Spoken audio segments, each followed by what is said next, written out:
Good evening, and thank you for stepping into the Foul Playland. As always, I'm your Foul Player. Making this video regarding the Leonard Williams situation with the Giants and why I feel that the Giants should not give him an extension or re-sign him, particularly at the amount of money that he's going to be looking for. As you guys may well know, the Giants acquired Leonard Williams in the latter portion of the year. They made a trade with the New York Jets, my other top team, or my other favorite team.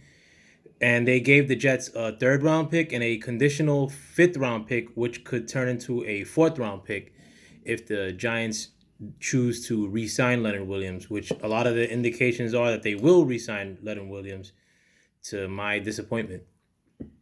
Um, at this point, I mean, Leonard Williams is in the driver's seat as far as his negotiation with the Giants because he's already in the mind that the Giants gave up a substantial amount for him as far as the third round pick.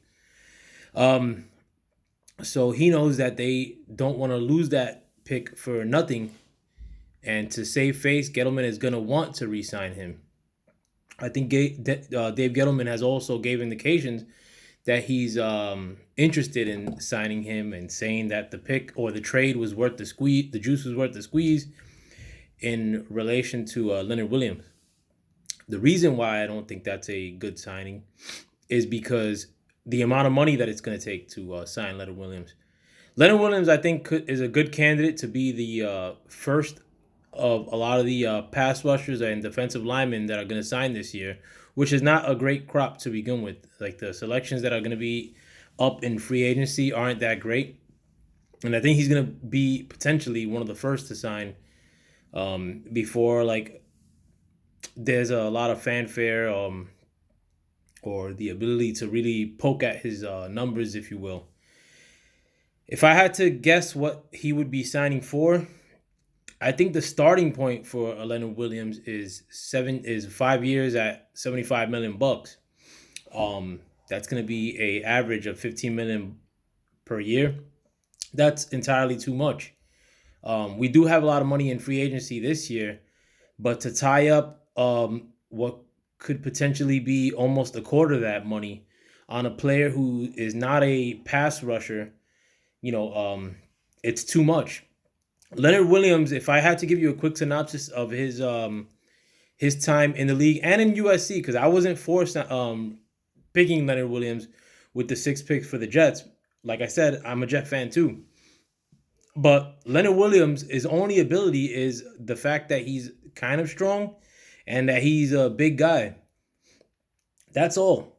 I mean, Leonard Williams could get beyond the offensive line if he's getting one-on-ones. But if he's getting chipped, you ain't going to get pressure from Leonard Williams except if the quarterback stays in the pocket for like 6 seconds. And you're still not going to get a hit from Leonard Williams on the quarterback. You're just going to get pressure. You're going to make the quarterback move a little bit. He had a little bit more success with the Giants this year because the Giants had a little bit of a pass rush this year with Marcus Golden and with the other defensive linemen that the Giants already have in place, like David Tomlinson, B.J. Hill to a lesser degree, Dexter Lawrence, the rookie revelation when it came to pass rushing from the defensive tackle position. But when he was with the Jets, he was, if he got 4 sacks in a year, that was like a miracle. But usually he was finishing the year off with 2 sacks. He's just not good without a pass rush to accompany him. And the Jets never had a pass rush.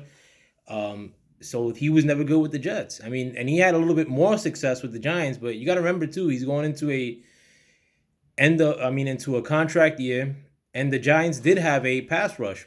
They may not have that same pass rush next year too, because Marcus Golden may walk because he too is a free agent at the end of the year. So I don't think they're gonna spend $8 million on Marcus Golden, maybe more, and 15 million, maybe more on Leonard Williams, like simultaneously.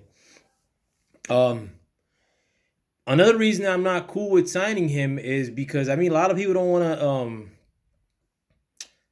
bring this point up a lot of times, but it's very easy to find that kind of player in the draft. I mean, the Giants have three players that are have similar production to Leonard Williams, and neither one of them they picked in the single digit first round guys. Like Dexter Lawrence, better than Leonard Williams, I think.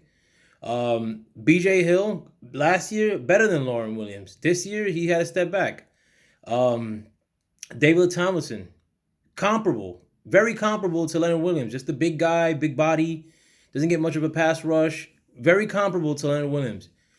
All three of those guys that I just mentioned, they're on the roster no matter what for next year and years to come. At least 2 or 3 years to come for each one of those, or at least 2 years for everybody who I just mentioned, in B.J. Hill, David Tomlinson, and Dexter Lawrence. In addition, I mean, B.J. Hill, I mean, he's a fourth round pick if I remember correctly. David Tomlinson, third round pick. Dexter Lawrence, 17th pick in the first round. This year is a down year on defensive linemen and edge rushers. Like I mean, there's some decent defensive linemen in this year's draft, but you can still find like that kind of production elsewhere. Trust, I mean, like it's just the Giants. I mean, like I think a lot of teams like pass up like people that generate rush beyond the line in college, like not move bodies around. I mean, move bodies around like moving like these people like when they run their drafts. That I mean, they do. I don't want to get into that, but they just draft these defensive linemen like and I don't know what they're looking at like a lot of times, because there's a lot of guys that I picked early on in the year like before the draft that end up going like sixth overall. Actually, one of them's on the Jets, or that end up going like in the sixth round that are like just nasty. Um, or that go in the third round that are top like people that you got to break the bank for, like top of the line, like defensive tackles that go really late in the draft. I mean, and it's not a need for the Giants. We already have all the bases covered. We have three defensive tackle on the roster as it currently stands without Williams on our team. I think it would take a lot of guts for David Gettleman to admit his mistake and just let Williams walk, rather than doubling down on that and re-signing him for $75 million for 5 years. He's not gonna sign for less than 3 years, people. Trust me. I mean, unless somebody's willing to give him $20 million per year, like all guaranteed or something crazy like that, he's not gonna sign for anything less than that. And he's not worth that. To me, honestly, Leonard Williams worth $8 million per year. Like I mean, and this is I'm being frank. The only ability that he has is the fact that he doesn't get injured, and the fact that he's young. Besides that, he's just a big log. I don't like. I mean, you could find those big log defensive linemen anywhere. He doesn't even occupy two blockers most of the time. People, and even with the edge rush that we had, as far as Marcus Golden being a revelation, and him generating a lot of pass rush in the latter portion of the year, Williams was still not able to generate a sack with the Giants. I mean, he was just getting close, and everybody's like, "Oh, well, yeah, he's getting close to getting a sack in all these games." But that doesn't cut it. That doesn't qualify a defensive tackle or defensive lineman to get top tier money. And don't listen to a lot of people when they say that Leonard Williams could play all over the line. He really can't. Leonard Williams is only good from the right hand side and from the outermost left hand side at times. But he's not very good up the middle, and he's only somewhat okay on the right hand side. He's not good at stopping the run that well. I mean, he's okay stopping the run. Squat on pass rush, it would be a terrible mistake. But I mean, do I predict that they're gonna re-sign him? Yeah. I mean, like Gettleman, like for his success in the draft, what a lot of people are pissed off at Gettleman for while he's been here is his free agency sucks. I mean, Gettleman has done terrible with the free agency. But Gettleman every year makes one or two mistakes that are just not easy to get over.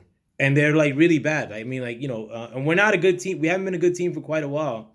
And I think people would practice patience with the amount of good draft that he's had, like overall good drafts. I mean, like a lot of people knock the first selections he's had every year, but overall they've been good drafts, and I think people like Giants fans would have had a little bit more patience with him. But it's just every year he makes one insurmountable like mistake, one mistake that's really hard to get over. And I think going into 2020, the re-signing of Leonard Williams is going to be that mistake. So let me know what you guys think. Should the Giants re-sign Leonard Williams? My take, absolutely not. But if you feel different, leave a comment. Thanks for stepping into the Foul Playland. As always, I'm your Foul Player with my lo-fi setup. I got it on my phone on a bottle of cologne, so I got to stop my videos like this.